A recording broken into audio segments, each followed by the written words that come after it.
नमस्ते, Radhe Radhe, hello everyone. तो जैसा कि आप सबको पता है कि मैं आपको बीएससी 6th सेमेस्टर का पेपर फर्स्ट पढ़ा रही हूँ बॉटनी का। पेपर का नाम है आपके cytogenetics, plant breeding and nano technology.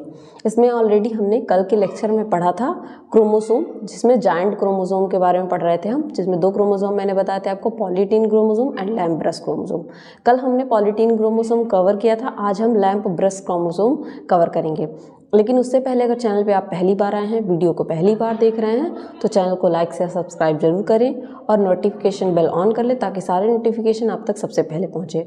और इन नोट्स के अगर आपको पीडीएफ चाहिए तो उसके लिए हमारा टेलीग्राम चैनल ज्वाइन कीजिए, जिसका लिंक डिस्क्रिप्शन में दिया हुआ है। तो चलिए स्टार्ट करते हैं।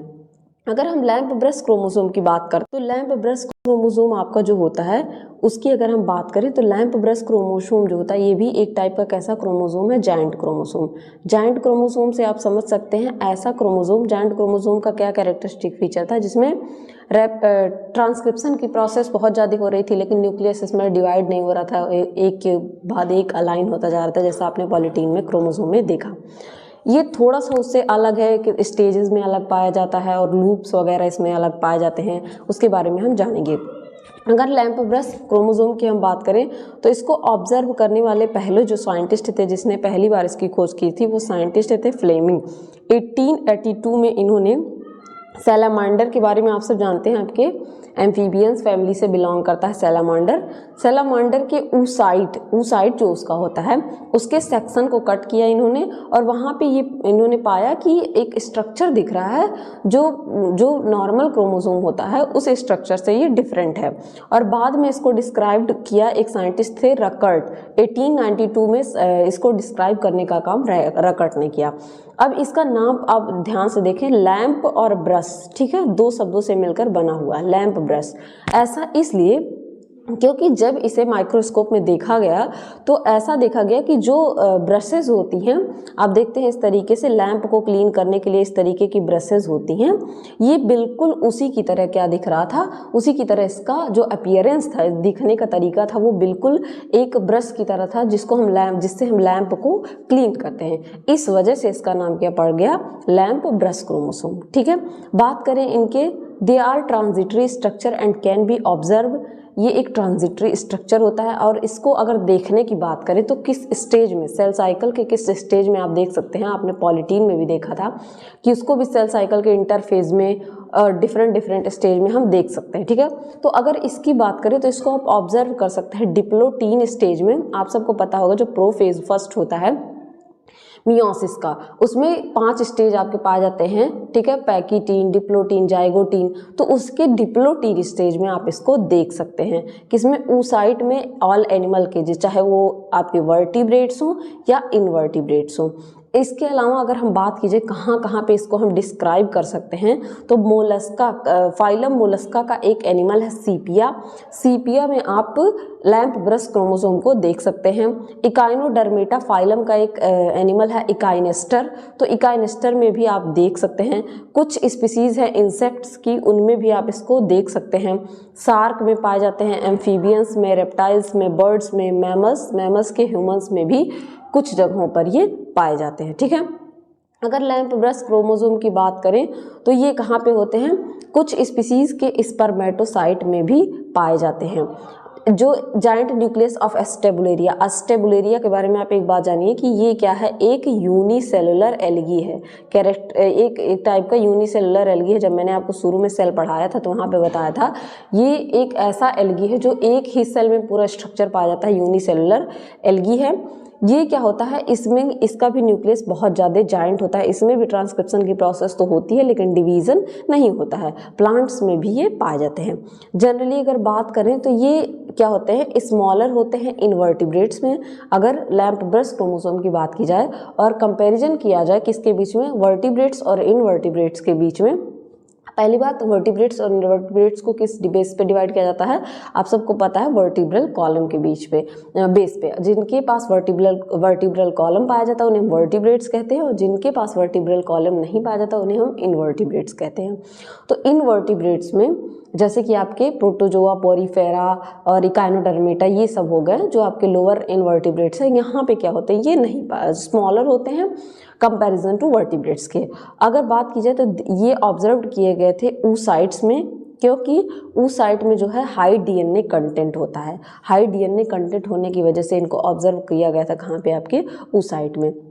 अगर हम लैम्प ब्रश क्रोमोसोम की बात करें तो ये फंक्शनल होते हैं for studying chromosome organization and genome function during meiotic prophase.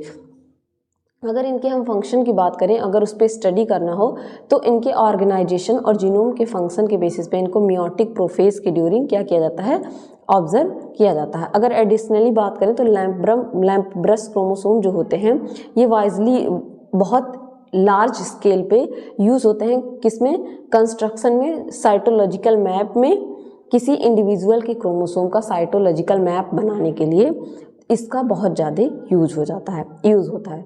ये एक्सेप्शनली बहुत ज़्यादा लार्ज साइज के होते हैं, बाईवैलेंट फॉर्म में प्रेजेंट होते हैं, ठीक है, बाईवैलेंट फॉर्म में ये प्रेजेंट होते हैं। अगर इनकी बात की जाए तो ये कैसे फॉर्म होते हैं, एक्टिव सिंथेसिस की वजह से एमआरएनए मॉलिक्यूल्स का, जो कि फ्यूचर में एग सेल के द्वारा यूज किया जाता है। When no synthesis of mRNA molecule is possible during the mitotic cell division, ठीक है। इसका जो है फॉर्म होने का तरीका क्या है कि ये एक्टिव सिंथेसिस करते हैं अपने एमआरएनए की, ठीक है। अगर लैम्प ब्रश क्रोमोसोम की बात करें हम तो ये क्लियरली विजिबल होते हैं लाइट माइक्रोस्कोप के अंदर।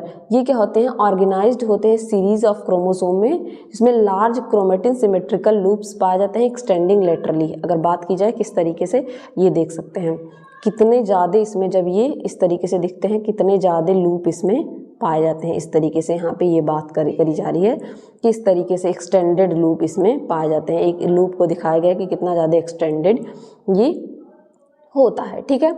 अगर बात करें इनके बारे में और तो each loop appear at constant position, her loop जो है वो एक कांस्टेंट पोजीशन पे अपीयर होता है क्रोमोसोम के, ठीक है। 10,000 लूप्स पर क्रोमोसोम देखे जाते हैं एक सेट में या हैप्लॉइड सेट में। एक एन में कितना देखा जाता है कि 10,000 लूप्स पाए जा रहे हैं, ठीक है। अगर बात करें तो हर लूप में जो होता है, each loop has an axis, एक एक्सिस होता है जो डीएनए का बना होता है, unfolded from the chromosome and is transcriptionally highly active. और ऐसा देखा जाता है कि जिसमें डीएनए अनफोल्डेड फॉर्म में पाया जाता है और उसमें ट्रांसक्रिप्शनली वो बहुत ज़्यादा एक्टिव होता है, मतलब ट्रांसक्रिप्शन की प्रोसेस उसमें लगातार चलती रहती है। जबकि अगर बात की जाए several transcription unit with polarized RNP matrix coats the DNA axis of the loop, ठीक है। वहीं पे कुछ ट्रांसक्रिप्शन यूनिट ऐसे होते हैं जो पोलराइज्ड होते हैं, जिनमें मैट्रिक्स कोड और डीएनए एक्सिस लूप भी पाया जाता है।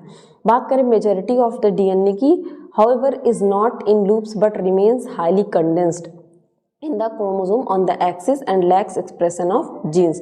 जबकि ऐसा देखा जाता है मेजॉरिटी ऑफ डीएनए में कि लूप्स नहीं पाए जाते हैं, लेकिन उनके एक्सिस पे अगर देखा जाए तो भी वो बहुत ज़्यादा कंडेंस फॉर्म में पाए जाते हैं।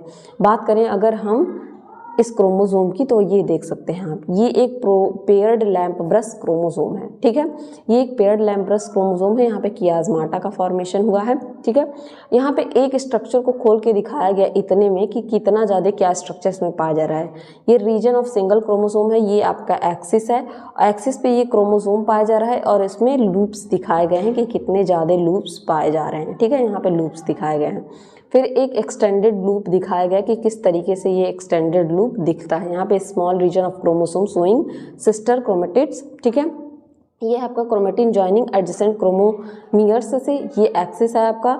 यहाँ पे chromomere formed from highly condensed chromatin, यहाँ पे क्रोमोमियर बने हुए हैं जो हाईली कंडेंस्ड क्रोमेटिन से बने हुए हैं। तो ओवरऑल कुछ इस तरीके का स्ट्रक्चर दिखता है आपके नॉर्मल क्रोमोसोम में इतने लूप्स नहीं पाए जाते हैं जितने आपके लैम्प ब्रश क्रोमोसोम में पाए जाते हैं। तो आशा करती हूँ कि ये लेक्चर आपके लिए बहुत हेल्पफुल होगा और लैम्प ब्रश क्रोमोसोम आपको बहुत अच्छे से समझ में आ गया होगा। इसी तरीके से और लेक्चर्स को पढ़ने के लिए हमारे साथ जुड़े रहिए, पढ़ते रहिए, बढ़ते रहिए। Thank you everyone.